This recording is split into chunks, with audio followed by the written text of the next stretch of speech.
আমরা হয়তো অনেকেই শহীদ আবরার ফাহাদ সম্পর্কে জানি, কিন্তু 2013 সালের 5ই মে আরেকজন বুয়েটিয়ান শহীদ রেহান আহসান, ওনার ব্যাপারে কি জানি? হয়তো জানি না। এমনকি এখন পর্যন্ত আমরা দুঃখজনকভাবে জানি না যে সেই নিশীথ রাতে কতজন মানুষকে হত্যা করা হয়েছিল। এই তালিকা আজ পর্যন্ত প্রকাশিত হয়নি।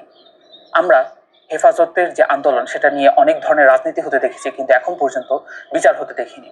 আমরা বিচ্ছিন্নভাবে বিভিন্ন ডকুমেন্টারি দেখেছি, বিভিন্ন লেখা পড়েছি, কিন্তু আমাদের কমপ্লিট কোনো আইডিয়া অথবা নলেজ নেই।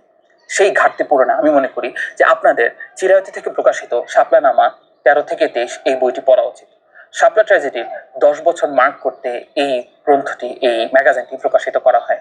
এটির সম্পাদক খুবাইব মাহমুদ। এটির মূল্য মাত্র 450 টাকা।